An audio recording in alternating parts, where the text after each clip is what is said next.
dito sa classroom niyo ito and mag-observe kayo, so yung may mga object kayo nakikita, lines, merong lines, or yun, merong napupunting ng lines na tinatawag. So, I'm gonna give you 5 minutes to do that activity. Okay, class, your 5 minutes was almost done. Okay, mamaya lang natin siya itatapin. So, ano ba yung mga lines na nakita ninyo? So, meron ba yung mga objects? Meron ba kayong objects na nakita meron lines? Yes, of course, meron lines. So, pag sinabing lines, it is, in geometry, a line can be defined as a straight, dimensional figure that has no thickness and extends endlessly in both directions. So, ang lines daw ay ginagamit to express feelings, emotions, and even optical contains mga ganun. So, example na lang natin yung mga artists. So, alam niyo yung mga artists? Yung mga artists, yun yung nagpipaint. So, they use lines para makapagulong sila to convey and to express their emotion doon sa tao makakita ng kanilang, for example, drawing. So, okay, yung lines daw is also a mark connecting 2 points, something stretched between 2 things or 2 or more people standing in a row. So, example ng mga lines is, for example, a group of persons or things that arrange in a row or a series. So, example na lang natin, halimbawa, yung mga students in the cafeteria. So, di ba linya sila? So, they are considered as a line, forming a line. For example, magbigay tayo ng another example, yung caution tape na tinatawag caution tape, marking of the scene of an accident. Yung pag mapapansin niyo po nakikita niyo sa TV, merong yung yellow na nakapalibot doon sa crime scene. So, hindi allowed yung mga tao na pumasok doon kasi they are under observation ng mga police. So, yun yung sinasabing lines. So, okay, let's move on. So, ang lines daw ay merong 4 types. Ito yung merong parallel lines, line segment, intersecting lines, and perpendicular lines.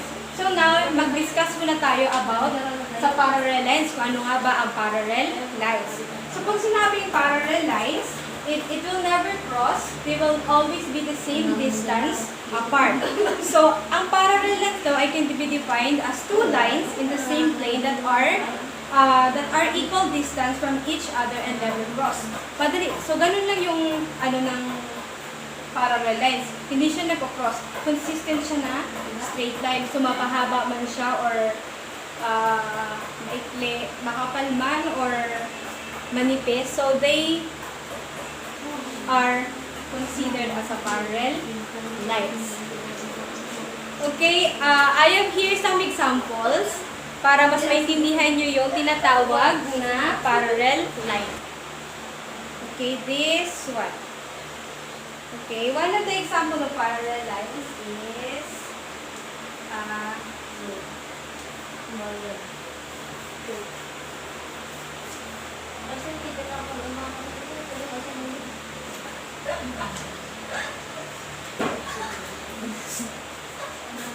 another one is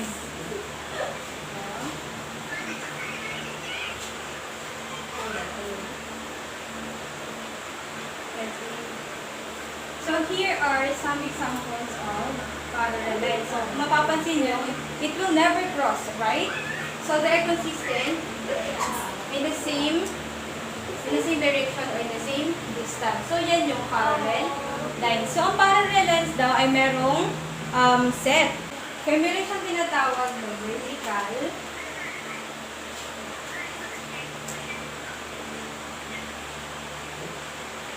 Meron siyang tinatawag na vertical.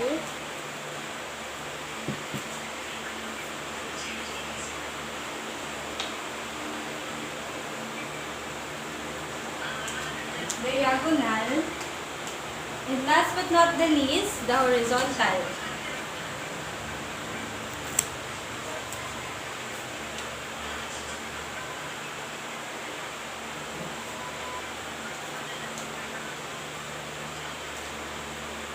So, yan yung 3 set ng parallel lines. Basta lagi nyo tatandaan kapag parallel lines, they are consistent in the same distance or same dimension at hindi siya nag-intersect. So, another example, yung zebra crossing, yung mga lines in your notebook, yan ay considered as a parallel lines. And, for example, yung mga railway tracks, yan ay isa sa mga example ng parallel. The next is what we call a line segment. Okay, a line segment is a part of a line. It has a beginning point and end point. So, yun yung line segment. So, yung line segment daw, it has no end points and extends endlessly in both directions. So, I have, for example, I have created A and B. So, if you mark the 2 points, A and B, then we're going to pick it or cut it, take the segment separately. So, it becomes a line segment. So, ganyan. Line segment. So that a line segment is a piece or a part of a line having 2 endpoints. So, hindi siya katulad ng line. Ang line segment kasi has definite length, samantalang yung line is wala. So, ganun yung line segment. By the way, here are some examples of a line segment.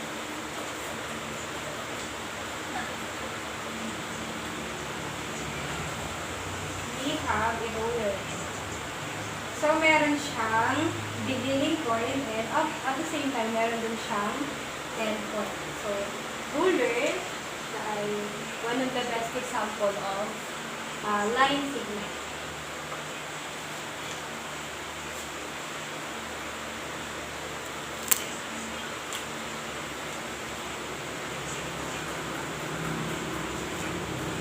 Ito naman ay yung tamang arrangement ng pencils.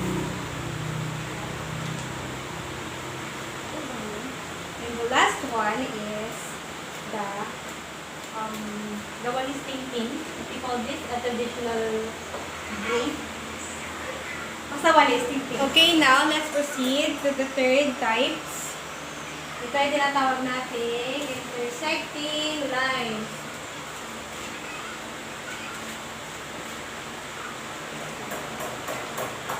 Okay, intersecting lines. Pag sinabi natin intersecting lines, are a set of lines that meet at one point. So, the lines that intersect at more than one point are curved lines and not a straight. Basta pag sinabing intersecting lines, sila yung mga lines na nagko-cross with each other in a plane. And of course, they're sharing a common point which exists on all the intersecting lines, and it is called of intersection. So, mayroon tayong example here. Here are the examples of intersecting lines. We have here a seesaw, flag of America, and of course, a signboard. So, as you can see, it's really obvious na makikita nyo na nag-intersect sila, nag-cross sila with each other. See, to the last type. So, we have here the perpendicular lines. The perpendicular lines are the set of intersecting lines that are intersect at a right angle. So, pag sinabi naman na natin perpendicular lines, so, ito yung two lines that meet or intersect at each other at a right angle. Perpendicular lines can be found everywhere around us, like the street, intersection, and rectangular window. Ayan. So, yun yung mga examples ng perpendicular lines. And perpendicular lines daw are always intersecting lines. However, yung mga intersecting lines ay hindi lahat ay perpendicular lines. To fully understand what is perpendicular lines, I have also here some examples.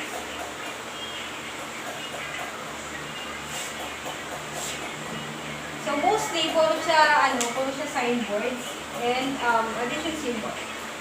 So yun yung mga example. Kasi mga example ng perpendicular lines. As you can see, so here are tinatawag na perpendicular lines. So, they intersect siya at the right angle, or what we call the 90 degree. yan yung ibig sabihin ng lines, and this is also the types of the lines. So now, let's have a short review lang. Review about sa topic natin.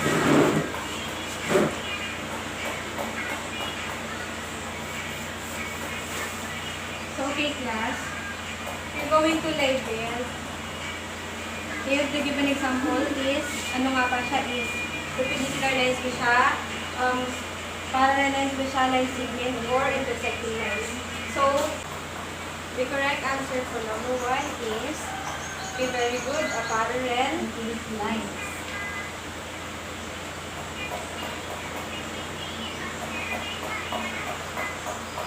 How about number 2? Okay, very good, it is a line segment.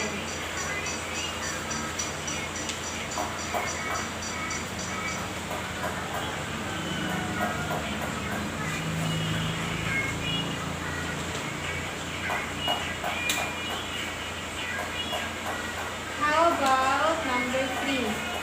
Okay. Okay, this is what we call an intersecting lines. So class, I'm so glad that you really learned about your topic. So, pagpapili nyo na. And last but not the least, obviously, it is a perpendicular line.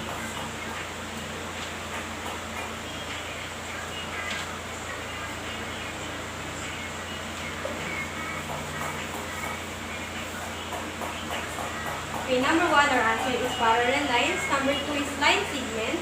Number 3 is intersecting lines. And number 4 is perpendicular lines. Guys, let's have another activity about our topic.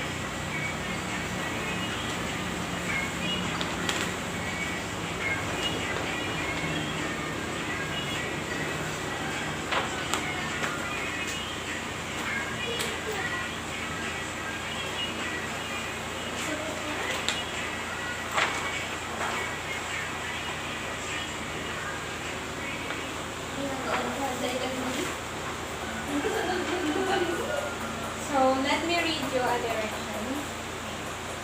So, draw or put a star if the given example is parallel lines.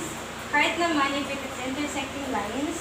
So, circle for perpendicular lines and triangle for a line segment. So, di ba kanina nagtakal tayo ng different types of lines, and meron din ako binigay ng mga examples. So, for now, ito, given example siya, so you're going to draw or put kung ano ba siya, star ba siya, heart, circle, or the triangle. Number 1 is scissor. Ano nga ba siya? Parallel ba siya? Intersecting ba? Perpendicular or line segment? Okay, scissor is intersecting lines. So, scissor ay example na intersecting lines. So, lalagyan natin siya ng heart shape. Okay, a heart shape. So, how about number 2? A signboards.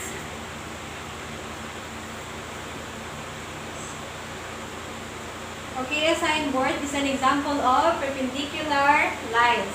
So, we're going to put a circle.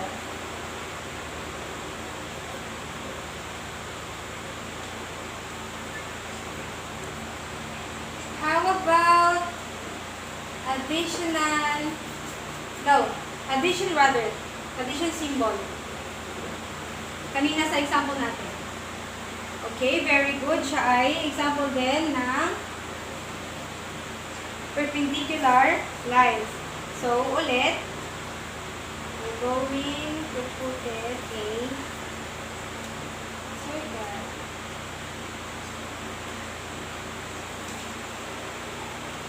Okay, now, for number 3, a highway. So, it's really obvious na sagot ay parallel lines. So, parallel lines ay star. So, we're going to put there a star.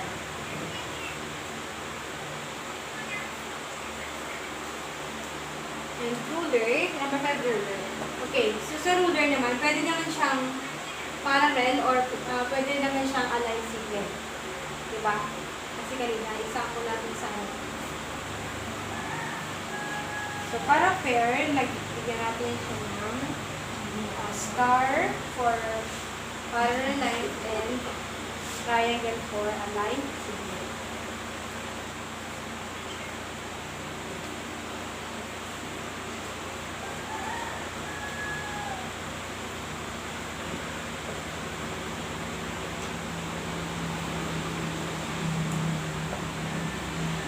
Hey class, so I'm so glad that nakakuha kayo lahat ng perfect points sa ating another activity. So before tayo mag-end sa klaseng ito, so isasummary ko na kung ano yung naging topic natin ngayon. Ano tinatawag? So it's really obvious na siya ay straight line. Sinabi ko nga kanina, mapahaba man to or mapaikli, makapal man o hindi, so siya ay considered as a line. So, lahat ng mga objects na nakikita natin sa ating paligid is an example of a line. Is an example of a line. So, sa mga types naman ng line, basta pag sinabing parallel lines, hindi siya nagko-cross. So, yan lang yung namin tandaan. Pag parallel lines, hindi siya nagko-cross. So, pag sinabi namang line segment, meron naman siyang beginning point at the same time, meron din siyang end point. Yan lang yung lagi niyong tandaan. So, pagdating naman sa perpendicular lines, so siya ay nag-i-intersect pero at a right angle or 90 degree. So, kaibahan sa intersecting, ang intersecting ay nagko-cross from each other. Pero hindi at a right angle. Class, for your assignment, so, gusto ko gumawa kayo ng essay about how lines shape our lives. So, short essay lang naman ng about sa lines, kung bakit yun, importante siya sa atin, yung lines. So, that's for today. So, I'm so glad that that you've really learned about our topic. So, see you for the next topic. Thank you for your time.